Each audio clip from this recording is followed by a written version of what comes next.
Assalamualaikum warahmatullahi wabarakatuh. Halo teman-teman para petani muda sekalian, kita ketemu lagi dengan channel saya Mas Subhan Julianto. Semoga lagi sehat selalu. Hari ini ada beberapa pertanyaan dari teman-teman mengenai pembasmian ulat gerayak. Ada beberapa teknik. Ulat gerayak itu binatang yang menjengkelkan sekali ya. Ulat gerayak khususnya untuk para petani itu sangat menjengkelkan sekali. Bahkan ada beberapa petani itu beberapa tanaman ya yang ditanam petani itu bisa gagal panen gara-gara ulat gerayak ya. Jadi ulat gerayak itu pokoknya sangat menjengkelkan sekali. Kalau mungkin bisa dibasmi ya basmi habis. Oke, kita pelajari dulu ulat gerayak. Ulat gerayak itu berawal dari mana ya? Ulat gerayak kan berawal dari kupu-kupu kupu-kupu putih itu yang kecil, dan setelah kupu-kupu mereka kawin ya, kupu-kupu dengan kupu-kupu kawinnya. Oke, kemudian mereka setelah kawin bertelur, dan telur itu akan dititipkan ke tanaman di lahan kita. Setelah itu menetas menjadi ulat gerayak. Setelah ulat gerayak itu dalam beberapa proses dari kecil sampai ulatnya besar, kemudian kembali lagi menjadi kepompong. Ngomong kecil, kepompong akan jatuh ke tanah, kemudian kembali lagi menjadi kupu-kupu. Kita harus pelajari dulu itu sebelum kita membasminya. Ada beberapa teknik cara membasminya, yaitu dengan yang pertama teknik dengan pestisida, obat kimia. Kemudian yang kedua dengan kita membuat jebakan. Semoga kita masih bisa berlanjut untuk melanjutkan video-video selanjutnya. Silakan nanti teman-teman semua komen kebutuhannya apa, barangkali saya bisa jawab. Jangan lupa subscribe kemudian di like. Oke, kita lanjutkan lagi dua teknik dalam pembasmian ulat gerayak. Yang pertama adalah menggunakan pestisida. Pestisida pun kita harus jeli, kita sasarannya apa dulu. Jangan sampai kita obat racun kita basmi untuk ulat gerayak tapi tidak ada pengaruhnya sama sekali. Itu sangat penting sekali. Kemudian yang kedua itu kita dengan menggunakan cara manual atau kita membuat jebakan, kemudian jebakan dan cara manual. Kita pelajari dulu dari mulai kupu-kupu, dan kupu-kupu itu kawin kemudian akan mengeluarkan telur. Insektisida, sekarang ada beberapa insektisida yang sifatnya itu selektif.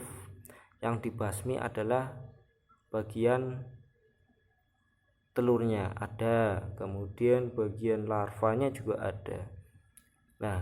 Sebelum ulat gerayaknya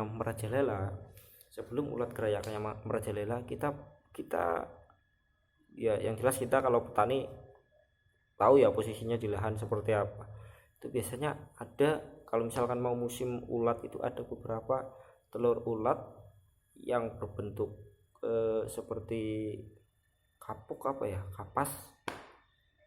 Di situ dipegang, pencet, akan mengeluarkan cairan atau tidak. Kalau mengeluarkan cairan berarti itu telur masih aktif, bisa menetas. Kita ada beberapa teknik cara pembasmiannya, yaitu dibasmi dulu telurnya sebelum ulat gerayak itu merajalela. Cara pembasmiannya seperti apa? Kita cari insektisida yang bersifatnya selektif untuk pembasmian telur.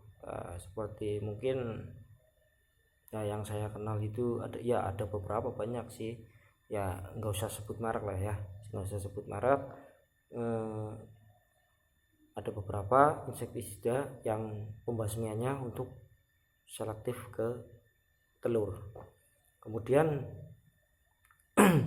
yang kedua menggunakan, masih tetap di insektisida yang pertama menggunakan tadi yang pertama itu membasmi telurnya, yang kedua membasmi bagian larvanya. Nah, tak pelajarin dulu larva itu kenapa saya semprot nggak mati-mati, apalagi mungkin kalau di tanaman cabai, jagung dan lainnya mudah, tapi kalau di tanaman bawang itu sangat susah sekali karena posisi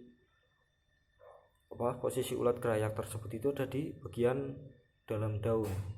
Nah, kita harus tahu posisinya seperti apa. Nah, saya pelajari ulat gerayak itu apa. Ulat gerayak itu adalah binatang nokturnal yang aktivitasnya pada malam hari. Nah, saya inisiatif untuk mengobat pada membasmi pada malam hari. Nah, dia dibilang nggak kenal waktu, ya nggak kenal waktu. Pada saat itu saya menanam bawang ya hampir gagal panen lah, karena ulat gerayak itu bisa mengakibatkan gagal panen pada tanaman bawang, khususnya bawang merah.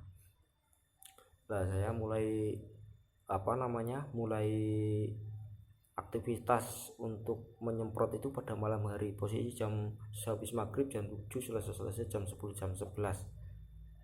Nah, dengan intensitas tinggi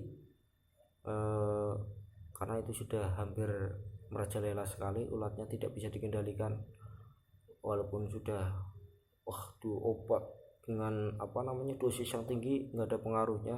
Tapi pada saat itu saya saya semprot malam-malam itu, saya lihat ulat gerayak itu pada di ujung ujung daun bawang. Nah, di ujung daun bawang akhirnya kan saya ada beberapa obat yang sifatnya kontak lambung, ketika dia kena langsung mati. Saya pakai, ya tidak bijak juga saya pakai dosis tinggi, tapi ini untuk nilai ekonomis ya. Kalau misalkan saya tidak basmi ulat tersebut, saya nggak panen, saya akan rugi besar. Itu saya semprot pada malam hari, alhamdulillah pada saat itu panen, walaupun hasilnya tidak maksimal karena pada saat itu sudah sebagian terkena ulat gerayak. Tapi kalau tidak di tidak di basmi, ya pasti saya tidak panen, karena pada saat itu usia bawang baru umur sekitar 30 hari. Itu yang pertama ya, menggunakan insektisida. Ya, ada dua cara insektisida, pembasmian telur dan pembasmian ulatnya. Yang kedua adalah secara alami, kita menggunakan jebakan.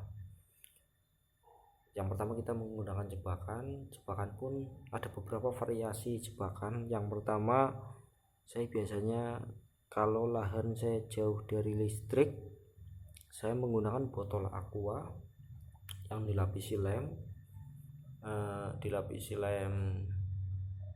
tikus ya. Kemudian kita gulung, kita ratakan.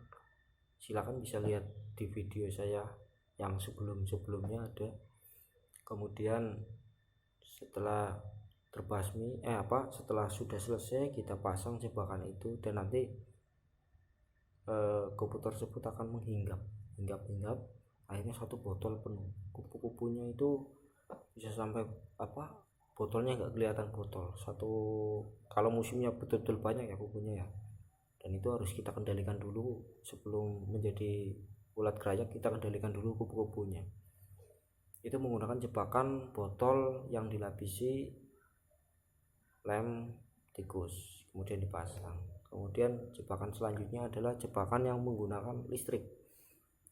Ini modelnya sangat lumayan karena kita harus beli poklam, poklam di lahan, kemudian kabel, kemudian bambu untuk memasangnya, kemudian selanjutnya adalah bak. Nah, itu lahan, bambu dipasang, kemudian dikasih lampu. Nah, kita lihat ada jaringan listrik apa enggak. Kalau misalnya enggak ada ya jangan memaksa sendiri. Nah, lampunya nyala, kemudian di bawahnya ada ember. Kemudian ember tersebut dikasih air tersebut dikasih racun. Nah, itu diaktifkan pada malam hari.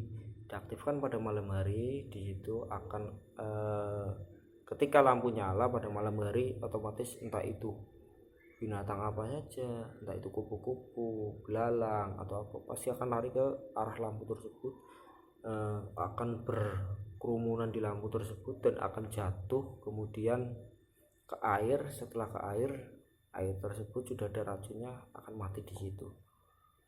Itu cara jebakan yang kedua. Kemudian ada selanjutnya ya, kita kalau emang betul-betul sudah parah ya, kita gunakan obat cap jempol. Di situ cari ulatnya, kita bunuh ulatnya menggunakan jempol. Itu aja. Silakan teman-teman, barangkali ada yang mau bertanya lagi, barangkali masih bingung juga penjelasan saya, boleh ditanyakan lewat komen. Silakan, sebisa mungkin saya jawab. Saya juga orang awam, saya di sini juga belajar. Apalagi ada apabila ada masukan, silakan komen juga. Barangkali ada kekurangan, saya juga mohon maaf. Salam untuk petani semuanya, petani Nusantara, KPCI, petani muda dan lain-lain. Terima kasih. Assalamualaikum warahmatullahi wabarakatuh.